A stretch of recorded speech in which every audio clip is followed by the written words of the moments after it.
Romance is one of the oldest, most elderly genres of anime ever. Coexisting with shonen, it's been hiding underneath its shadow for millennia, but sometimes you get sick of the dark, sometimes you want a piece of that sweet, juicy spotlight, and because of that, a certain series has been brewing underneath our very noses. It's sweet, wholesome, and very deep. It's horny. Do you have poor communication skills? Do you stink? Do women run away from you? Well, I got the perfect solution for you. It's simple, easy, and takes less than a day. All you gotta do is sit down and think about getting your life back together, and when you're done, you can watch this amazing show called Jakukara Tomozaki-kun, or in English, bottom tier character Tomozaki.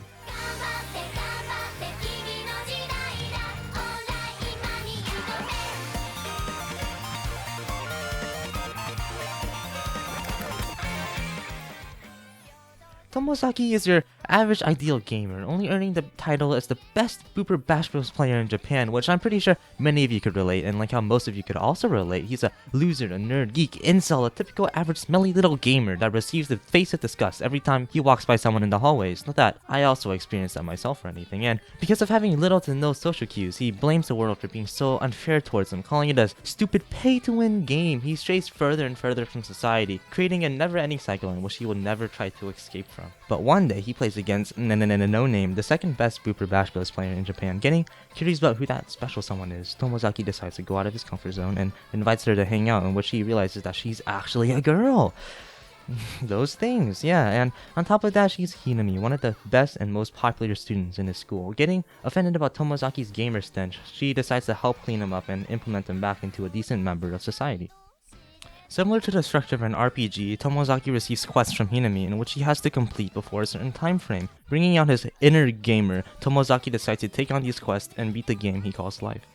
This isn't really a romance anime, but a tutorial for losers like me on how to become a decent person in society. It doesn't mainly focus on romance like a typical romance anime, but on society as a whole. Sure, there are some aspects of romance, but it makes sure to show it in an obligatory sense as possible, making it feel like the main character is playing a dating sim rather than actually developing feelings. It focuses significantly more on how Tomozaki maneuvers around the game of life and the skills he picks up from experience and other experienced players. At first, I saw Tomozaki as a generic self-insert character meant to gain sympathy from sweaty incels. He's awkward and views the world as unfair without even putting in any significant amount of effort. But I soon realized that that's his whole purpose, to start him off as a loser of a person to become someone better. There's nowhere to go but up once you hit rock bottom. It's not just his looks that improve, but also his confidence, social skills, and attitude towards society in general.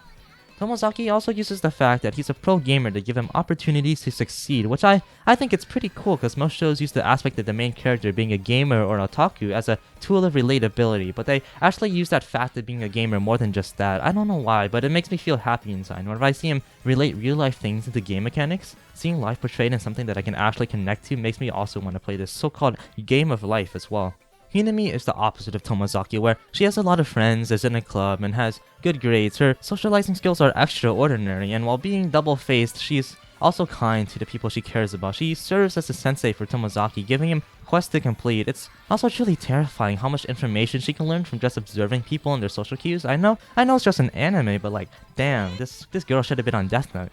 The other characters were constructed pretty well. They acted like normal people and had their own personalities and ideals, such as Nanami's desire to be the best, Kikuchi's love for books, Izumi's attachment towards a cocky douchebag Nakamura, and Natsubayashi's stubbornness in not real to society.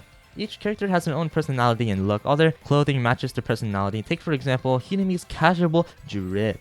Her earrings and puffed up clothes perfectly matches her self-confidence and desire to look her best in front of other people. She looks mature and what she's supposed to be in order to become Tomozaki sensei. But for some reason, I felt like there was something missing, a missing puzzle piece that I so badly wanted to fill in. Sure, the characters acted human, but they never really felt human. They had their own personalities, emotions, and struggles, but I feel like they're only being used to just progress the plot of the story. Nanami was a prime example of what I noticed. She was bitter of Hinami for being the star student that can do anything, feeling as if no matter how much she tried, she would never become equals. This, on its own, is a great concept for humanizing a character, showing their side of the weak and vulnerable. However, we only get to see so little of these sides before we're forced to move on to a different plot point. Granted, the producers were only given 12 episodes to work with, but that still doesn't change the point that I think these subjects should have been explored more. I also have a problem, a teeny tiny little problem with what the conveying message is. It mainly focuses on the improvements of looks and social skills to beat the game of life rather than improving academics and joining clubs. Sure, having many friends may help you beat life in the short run. However, gaining good academics and finding a stable career path would totally benefit you much better in the long run. God damn it, dude, I'm sounding like my dad. But I guess this message is mainly targeting towards antisocial hikimoris who, definitely need better hygiene and social skills more than anything else. Overall, I would rate this show a 5 out of 10. It contains the same deeper societal aspects such as Oregairu, however, big however, large however, fattest however ever, lacking in character depth. With the structure of Dr. Stone, it has a very unique concept that I think any anime fan should experience. Even if you didn't enjoy it, you can still bop to the sweet opening and ending songs, the opening perfectly fitting the game concept with its Game Boy-esque 8-bit synths. I swear I get the urge to dance every time, and it never gets old.